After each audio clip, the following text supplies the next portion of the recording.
Israel is pretty good at hacking, defending against attacks by nearby nations from day one. Since then, it has developed into a cyber superpower. They never wait for the enemy to strike first. Instead, they attack first to access the enemy's intentions and stop them before they can ever begin. Israel spies on both its allies and enemies. After China and Russia, it has been listed as the third most hostile actor towards the United States. Today, in addition to protecting their own country, Israeli businesses can sell off-the-shelf hacking tools to businesses willing to pay a premium for nation-state-level cyber capabilities. Several Iranian and Syrian nuclear sites were demolished by Israeli hacking teams. Israel, which has a population of 9 million and is surrounded by its Arab enemies. Israel came into being in 1948. Despite this, they have developed incredible hacking skills. Today we look at how Israel emerges as a cyberpower despite its small size. Today Israel is so powerful in hacking technologies, but it was not always like this. The Yom Kippur War, in which Egypt and Syria invaded Israel, was the worst intelligence blunder in Israeli history. Israel had lost its territory during this conflict, which he later reclaimed. Israel's entire military and political leadership resigned as a result of this disgrace. At this moment, Israel knew that if they were to survive, they would have to take extreme measures. As a consequence of these developments, Unit 8200, which now numbers between 5,000 and 10,000 people, emerged as one of Israel's largest units. It provides the Mossad, CHIBE, and other specialist groups with 50% of all Israel's intelligence. They use both direct and indirect hacking techniques to project their area dominance. Consider the unconventional bombing campaign against important nuclear plants.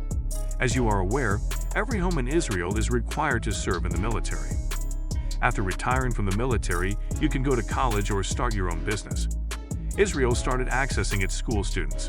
The IDF is like one big HR department for the country. Every year, around 60,000 students are selected for military access into different units based on school grades, personality, and IQ tests. Students with high scores are sent to Unit 8200, and the low scores are sent to police. In Unit 8200, students have only one purpose: to gather more and more intelligence. You must not only earn good grades to be accepted into Unit 8200, but you must also perform well on tests of problem-solving and creativity. There are several subunits and even more subtopics to help the correct team be assigned to them. Students' coding abilities are checked in the first phase, and it is best if the student is a self-learner. They examine if students can come up with original ideas in challenging circumstances. Students participate in a 6-month mental boot camp where they learn project management, programming, Arabic, and intelligence tradecraft. One can access Unit 8200 once they pass this test. There's 4 key traits that technological units like 8200 look for. Chutzpah, being daring and willing to do what no one else is. Rosh Gadol, assuming responsibility and acting with initiative, even if it requires extra work, since you can see the larger picture.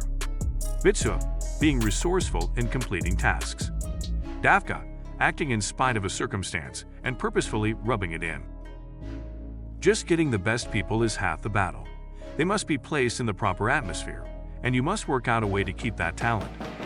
Students are required to serve in the military and do not come to this school of their own free will. And everyone who acquires technical skills leaves as soon as they can. So it is necessary for Unit 8200 to retain more and more people. Unit 8200 has a pretty straightforward plan of action for this. The Unit 8200 doesn't spend any more time routing tedious studies.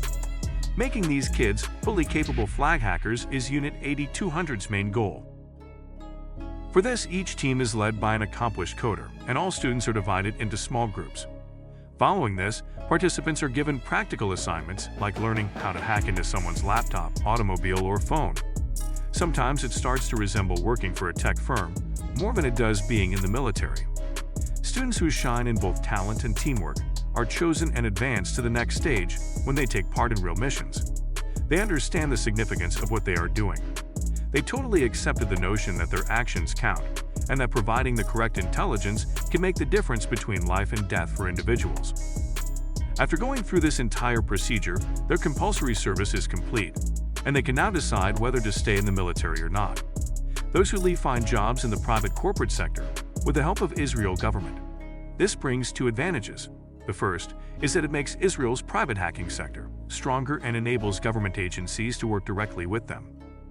The second reason is that after graduating from Unit 8200, students have many job options in the private sector. Therefore, each year, more and more students attempt to join Unit 8200. Interesting thing is that before leaving Unit 8200, students are assigned the task to train newcomers. On the other hand, those who decided to stay in Unit 8200 are assigned more important tasks. This process is also important because every country has equal cybersecurity technologies. A key differentiating factor is all about how you organize human capital and improve skills, and that's where Israel wins. Every day, students have to face different kinds of challenges. Every time, they have to perform hacking in different ways, and this increases their skills.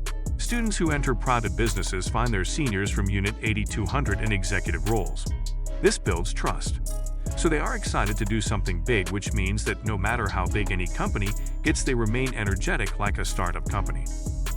Israel intelligence agencies like Mossad are also dependent on these private companies because every year they make new software and find loopholes in enemy states.